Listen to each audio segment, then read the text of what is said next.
Good evening दोस्तों, exam guide analysis में आज आपका फिर से स्वागत है। दोस्तों, आज अपन चर्चा करेंगे गुटनिरपेक्ष आंदोलन के बारे में। साथ ही जो अपने संविधान की छठी अनुसूची है उसके बारे में अपन इस लेक्चर में विस्तार से चर्चा करेंगे। तो शुरू करते हैं आज के अपने एग्जाम गाइड एनालिसिस के पहले क्वेश्चन के साथ। आज का पहला प्रश्न है, किस प्रदेश ने सामूहिक सूर्य नमस्कार में गिनीज रिकॉर्ड बनाया है? दोस्तों बताइए, पंजाब, केरल, गुजरात, हरियाणा में से कौन सा राज्य है जिसने हाल ही में जो सूर्य नमस्कार होता है जो अपन सुबह के टाइम पे करते हैं उसका गिनीज वर्ल्ड रिकॉर्ड बनाया है? दोस्तों, हाल ही में जो गुजरात राज्य है उसने यह रिकॉर्ड अपने नाम दर्ज करवाया है।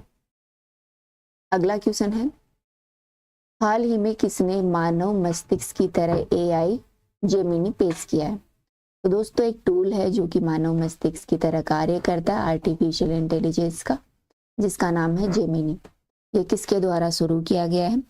दोस्तों, यह शुरू किया है गूगल ने। गूगल के द्वारा यह आर्टिफिशियल इंटेलिजेंस एक टूल है जेमिनी जो कि लॉन्च किया गया है।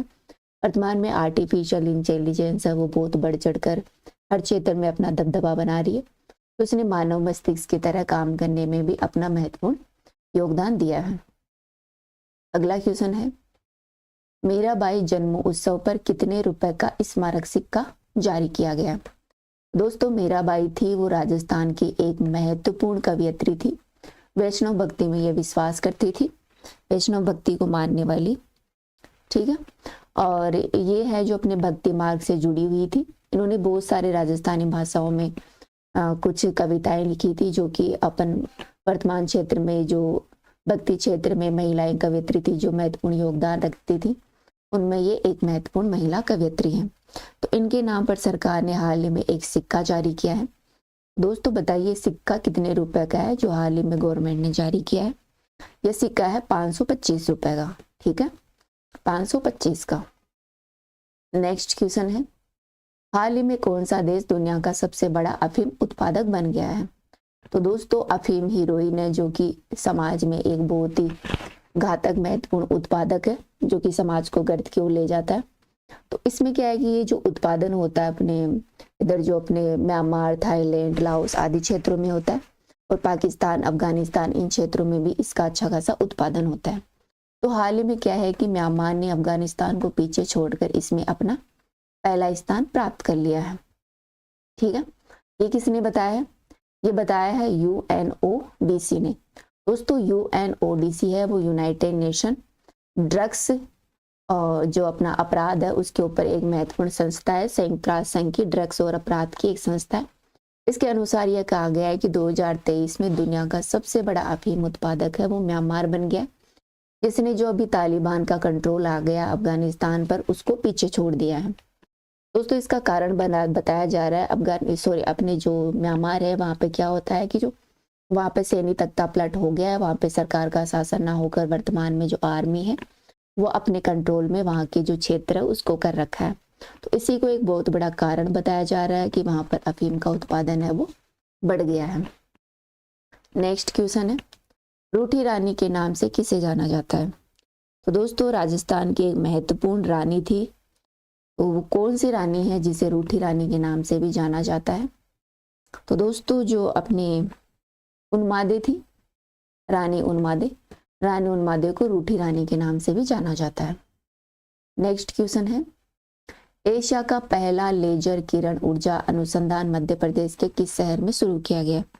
दोस्तों, हाल ही में जो अपना एशिया का पहला फर्स्ट लेजर ऊर्जा अनुसंधान है वो शुरू किया गया है अपने इंदौर में। इंदौर अपने मध्य प्रदेश का कैपिटल है, वहां पर इसे शुरू किया गया है। अपना 7वां क्वेश्चन है, एतारेश्वर मंदिर किस प्रदेश में स्थित है? दोस्तों बताइए, एतारेश्वर मंगल मंदिर है वो तेलंगाना, राजस्थान, वेस्ट बंगाल और तमिलनाडु में से कहाँ लोकेटेड है? दोस्तों, ये वर्तमान में अपना जो तमिलनाडु क्षेत्र है वहां पर स्थित है, जो भगवान शिव को समर्पित है। जो कि ये मंदिर है दोस्तों वो द्राविड़ शैली में बनाया गया है, ठीक है, ध्यान रखना। नेक्स्ट क्वेश्चन है, गुट निरपेक्ष आंदोलन कब शुरू हुआ था? दोस्तों बताइए, 1961, 1952, 1949, 1975 में से कब गुट निरपेक्ष आंदोलन की शुरुआत हुई थी? दोस्तों गुटनिरपेक्ष आंदोलन है वो 1961 में शुरू किया गया था। क्या हो रहा था कि जब सेकेंड वर्ल्ड वार के बाद में दो पावर शक्तियां निकल के आई थी, एक तो यूएसएसआर जो अपना वर्तमान रूस है जो उसका लीडर था, और अपना जो संयुक्त राज्य अमेरिका यूएसए, ये दोनों जो वर्ल्ड पावर निकल के आई थी, इनके बीच में जो युद्ध चल रहा था उसको अपन शीत युद्ध कहते हैं। शीत युद्ध का मतलब ये है कि बिना हथियारों की जो विचारों से और टेक्नोलॉजी के क्षेत्र में जो बढ़त की जा रही थी उसे शीत युद्ध नाम दिया गया था। तो दो गुट निकल के आए थे, एक तो यूएसएसआर का और एक अपना इसका संयुक्त राज्य अमेरिका जो पूंजीवाद को सपोर्ट करता है। दोस्तों जब विश्व दो भागों में डिवाइड था तो जो भारत जैसे राष्ट्र जो नए जो ब्रिटेन के जो उपनिवेशिक क्षेत्र थे उनसे आजाद हुए थे, तो वो वापस से किसी ग्रुप में शामिल नहीं होना चाहते थे, अपनी आजादी बरकरार रखना चाहते थे। इस कारण उन्होंने एक आंदोलन की शुरुआत की, गुटनिरपेक्ष आंदोलन, जिसका मतलब था किसी भी गुट में शामिल नहीं होना। ठीक है दोस्तों, इस आंदोलन की शुरुआत करने वाले थे भारत के प्रधानमंत्री जवाहरलाल नेहरू, मिस्र के राष्ट्रपति गुलाम अब्दुल नासिर, युगोस्लाविया है उसके राष्ट्रपति टीटो, इंडोनेशिया के राष्ट्रपति डॉक्टर सुकुर्नो और घाना के थे क्वामे नक्रुमा।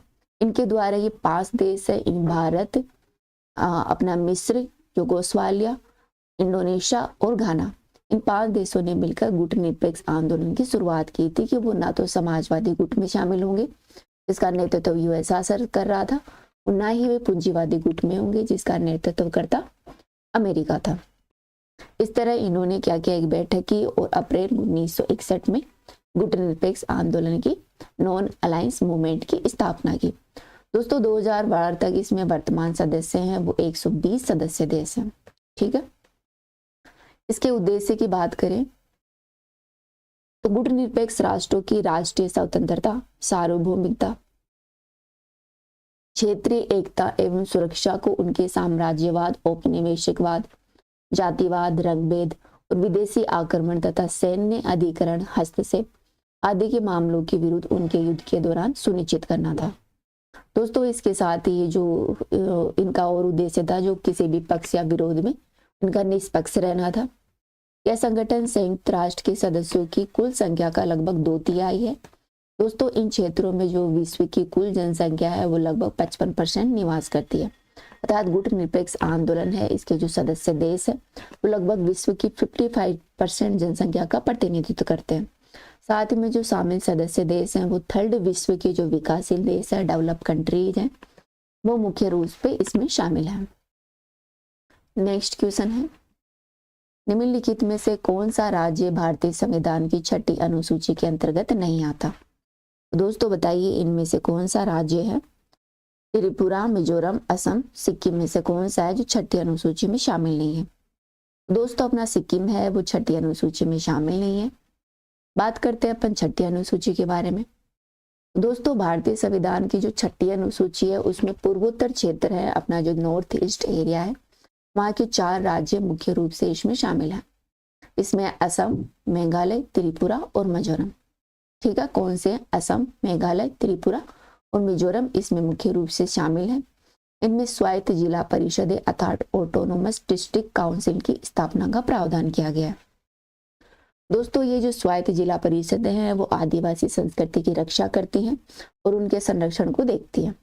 इसकी जो स्थापना की गई थी जो स्वायत्त जिला परिषदों की, उनके पीछे तर्क यह था कि भूमि के साथ आदिवासियों का संबंध है उसे बनाए रखना और उनका जनजाति जो पहचान है उसे बनाए रखना। दोस्तों भूमि और प्राकृतिक संसाधनों पर स्थानीय जनजाति लोगों का नियंत्रण सुनिश्चित कर उनकी सांस्कृतिक तथा पहचान को संरक्षित किया जा सकता है, क्योंकि ये कारक काफी हद तक जनजातीय लोगों की जीवन शैली है तथा उनकी संस्कृति को निर्धारित करते हैं। हालांकि सरकार की यह व्यवस्था है वो इसके परिणाम स्वरूप क्या हुआ, जो विभिन्न ग्रुप है नॉर्थ ईस्ट में आप देख सकते हैं उनके बीच में संघर्ष उत्पन्न हो गया। उदाहरण के लिए आदिवासी और गैर आदिवासी समुदाय है, उनके बीच में संघर्ष आप वर्तमान में देख सकते हैं। इसके अलावा यह राज्य और क्षेत्र की सामाजिक सद्भाव, स्थिरता और आर्थिक विकास को भी कमजोर करता है। दोस्तों 6ठी अनुसूची है वो संविधान के आर्टिकल 244 से 275 के बीच में इनके लिए विशेष प्रावधान किए गए। छठी अनुसूची को है वह संविधान की एक कमेटी हुई थी, बारदोली कमेटी, ठीक है, बारदोलाई कमेटी थी, उसकी सिफारिशों पर जो छठी अनुसूची है उसको संविधान में इंक्लूड किया गया था। दोस्तों छठी अनुसूची कहाँ कहाँ लागू होती है इसके बारे में बात करें तो ये अपने 4 राज्य हैं, असम, मेघालय, त्रिपुरा, मिजोरम। इनमें असम के ये दीमा हसाओ क्षेत्र, कार्बी एंग्लोंग, बोडोलैंड जो क्षेत्रीय परिषद है वहां पर लागू होता है। 3 क्षेत्र असम के, दीमा हसाओ, कार्बी एंग्लोंग और बोडोलैंड। वही मेघालय के गारो खासी जयंतिया के क्षेत्र में यह लागू होती है। मिजोरम के भी 3 क्षेत्र हैं, चकमा, लाई और मारा क्षेत्र। वही त्रिपुरा का जो जनजातीय क्षेत्र है वहां पर यह अनुसूची लागू होती है, छठी अनुसूची। दोस्तों छठी अनुसूची में शामिल विशेष प्रावधानों के बारे में बात करें तो छठी अनुसूची है वो मूल रूप से अविभाजित असम के जो आदिवासी बाहुल्य क्षेत्र है जहां पर लगभग 90% जनसंख्या आवास करती है पर यह लागू होता है। दोस्तों ऐसे क्षेत्रों को जो भारत सरकार का अधिनियम था 1935 जो कि अंग्रेजों के द्वारा लाया गया था, इसके तहत बहिष्कृत क्षेत्र थे, इन रूपों को इनमें वर्गीकृत किया गया। ये क्षेत्र हैं वो किसके अंडर आते हैं, ध्यान रखना, इनको नियंत्रित करता है अपना गवर्नर होता है, राज्यपाल, वो इसके नियंत्रक होता है। संविधान की छठी अनुसूची में असम, मेघालय, त्रिपुरा, मिजोरम में जो जनजातीय आबादी के अधिकारों की रक्षा के लिए इन जनजातीय क्षेत्रों में स्वायत्त स्थानीय प्रशासन का इनको अधिकार प्रदान किया गया है। साथ ही यह विशेष प्रावधान संविधान के अनुच्छेद 244 से 275 के बीच में गाय छठी अनुसूची है वो स्वायत्त जिला परिषदों के माध्यम से इन क्षेत्रों में जो प्रशासन है उसको स्वायत्तता प्रदान करती है। साथ ही इन परिषदों को अपने अधिकार क्षेत्र के तहत आने वाले क्षेत्रों के संबंध में कानून बनाने का भी अधिकार प्रदान करती है।